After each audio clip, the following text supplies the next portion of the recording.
Hi everyone, I'm Case Lane, and today in this presentation I'm talking about decoding guest podcasting. How do you find interview shows that are the right fit for you, and how do you prepare to be a great guest before and after the show? Now, the guest podcasting opportunity is huge. There are approaching 2 million podcasts, tens of thousands of them do interviews on almost every subject that you can imagine. And I'm a blogger and a writer and a podcaster. And when I was promoting my last book, I realized that I wanted to speak on podcasts, but I didn't know how the process worked. And so I just started getting into it. And I realized the challenge is in the directories. The podcast directories are the places where podcasts are listed. So that's the apps like Apple and Spotify, and also places you might not have heard of like digitalpodcast.com that just lists podcasts. So here are these directories with millions of listings, but none of them are robust search engines like a Google. So it's very limited. You're searching by titles. Each directory's approach is different. The categories and tags are different. There's inactive shows, there's dead shows. So I started going through this process wondering, how am I going to find shows where I can actually state my message?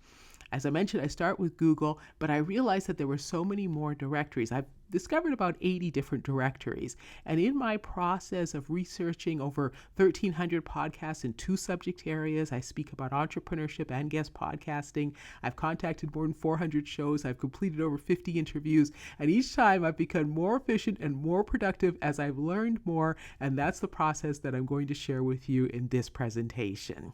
The idea is to get beyond the top 100. Almost every directory will give you the list of the most popular shows, but not everybody could be on the most popular shows.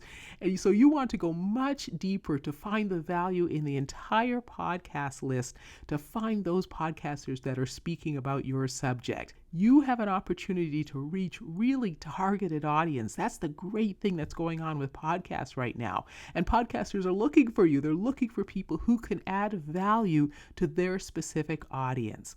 Plus, if you follow this do-it-yourself process, you make direct connections with your industry. So you can always hire a firm to do this for you, but then you lose the connection to the podcasters that are speaking about your subject area.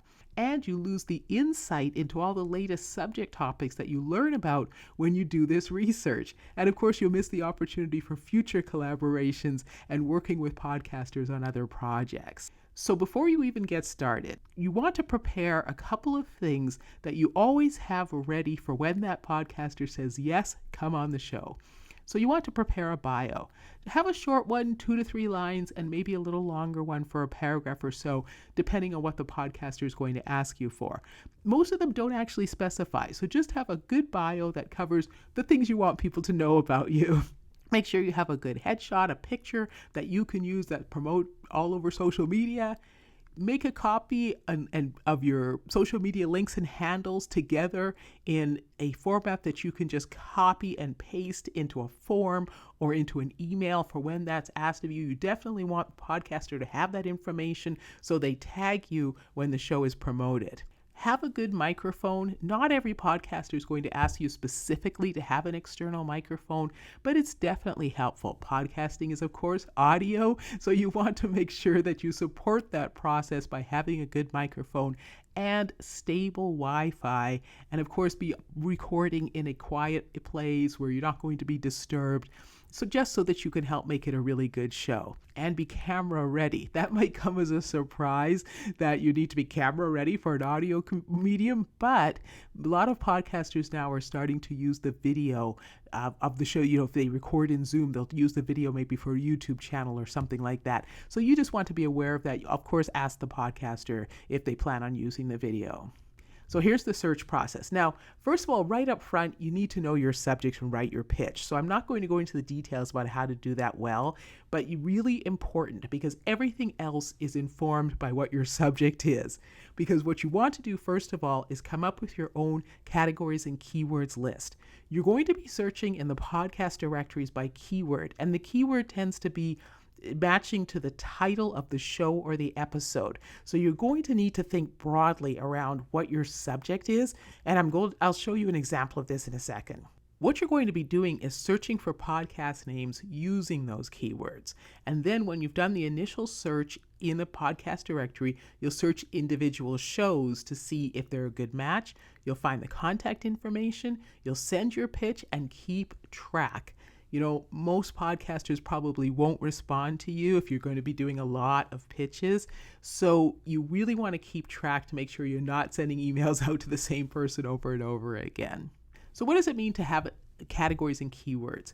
Let's say your subject is tulips. You don't want to be searching just for tulip podcasts. You need to think about who else could be talking about tulips. So podcasters that talk about flowers maybe, or plants, or gardening, or outdoor activity, or decorations, or fragrance. You kind of want to think about what is this broader world that tulips operate in, because you want to make sure that you are capturing all the different types of podcasts. And as you get into searching, you'll start to be led down roads of recommendations and suggestions and similar shows. So you want to keep your searches really open to that type of possibility. So for example, there is a podcast directory called Owl Tale, owl like the bird. And that is a directory that's really great for testing your keywords because it tells you the total number of results for a particular word. So for example, tulips, last time I checked, got 42 results. Flowers, 286 results. Gardening, 879 results. What's good about that is then you know if you're on the right track with the keywords that you are using. If your keyword is too obscure and you don't get a lot of results, you're not going to be able to go very deep into the list. And remember, there's a lot of shows that are not active. So you want a long list of shows that you're searching for so that you can pull out of that list the ones that will work best for you. Now, there are also some directories, very few though, that might flag for you if a show is no longer active. So it's very important to have that as just a backup if you've been searching and searching, you can't figure out what's going on with the show. Podknife is one of those directories. By the way, I should say I'm not promoting any particular directory for any reason except their value for search. So this is what I've learned about the directories for search. That's all. That's the only reason I'm referring to these ones. So Podknife is one that actually has a tag for inactive shows, archive shows, unavailable shows. A lot of podcasters do not do a final episode. It's very rare actually to see a final episode. Podcasts just end. They remain active in the sense that they're in the directories and people can find them, but they're not helpful for you because you're looking to do an interview. So you only want shows that definitely have been doing episodes recently. I look at the last 6 months. Some people might make it even shorter than that. Sometimes you might just want to reach out to the podcaster and find out because maybe they're just taking a break for a little bit. So the criteria for search is 2 parts. One is the initial search results. When you go into a directory, enter your keyword in the search bar and see all the names of podcast shows that appear, and you're going to want to make a list of the ones that look good. Problem is, no directory shows you all the information up front that allows you to decide if a show looks good. There's a couple of things you want to find. Number 1 in your initial search results is you want the last episode posted date. I go back to that inactive podcast. Yes, there are definitely a lot of them. So you want to know either the date or the time frame that the last episode was posted to the show so that you can decide if that show is active. And then, of course, you want to see the show description.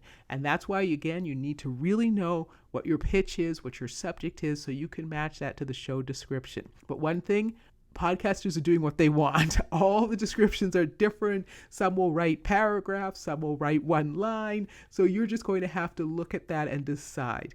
Look for the word interview. But the word interview in the description does not necessarily mean they do interviews. They might have wanted to do that and decided not to and just never updated the description.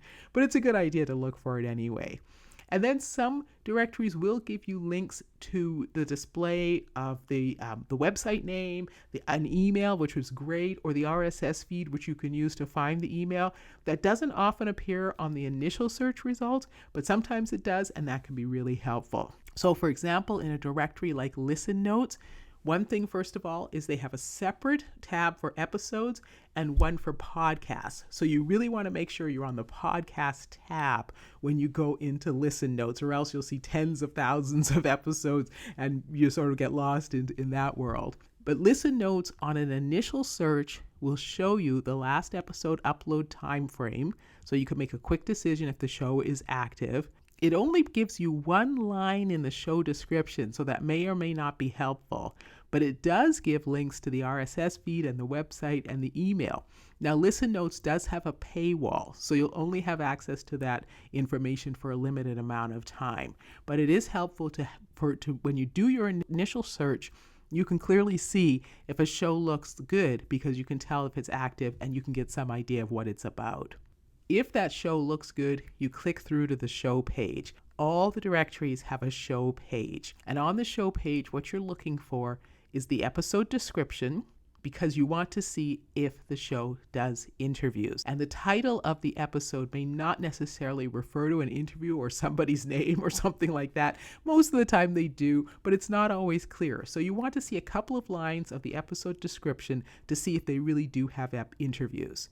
You also want to look for the episode duration, because you want to see if they're actually talking to somebody for any period of time. A bunch of episodes that are 15, 20 minutes, 30 minutes long, that looks good as an interview type show. And again, you want to see those links to the website, the email address, and the RSS feed. The RSS feed is the code. That's when you really want to find the email and you haven't found it anywhere else. You can look in the code and see if it's there. So that's why those links are helpful.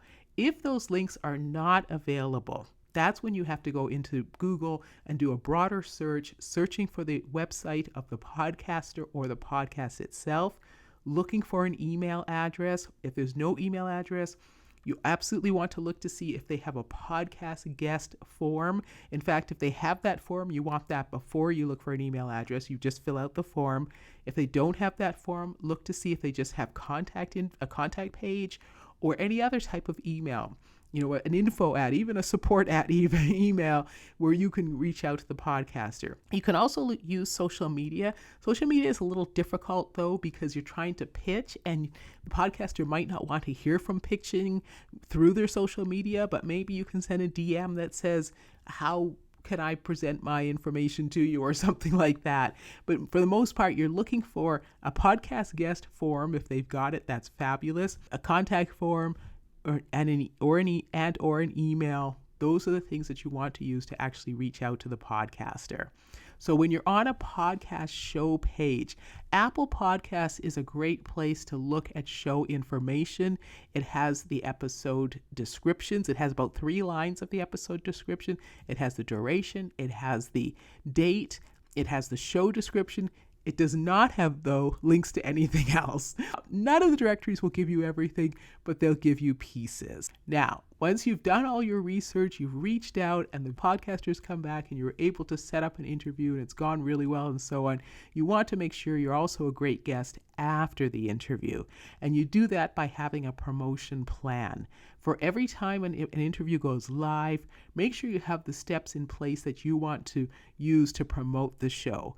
Typically, that's to your social media. Maybe you have a newsletter. Maybe you post links on your website.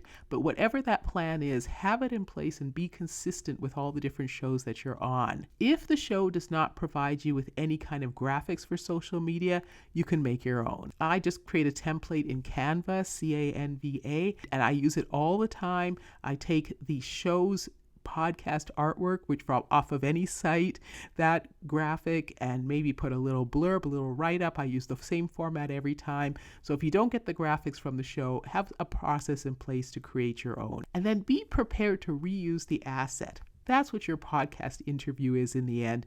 It's an asset. So use it on your social media again when you refer to something that you talk about that was similar to what you talked about in the interview. Use it on your website. Make sure it's in your newsletter. Use it as an example of your speaking. This is an asset that keeps on giving, and you want to make sure that beyond the interview, just beyond that one scheduled time frame, you continue to use that actual interview as something as part of your message going forward. Okay, if you want to learn more, you can follow up with me across social media, including at my Facebook page at Guest Podcasting. And also I have a website, podcastgueststar.com. I hope this information is useful for you. Thank you so much.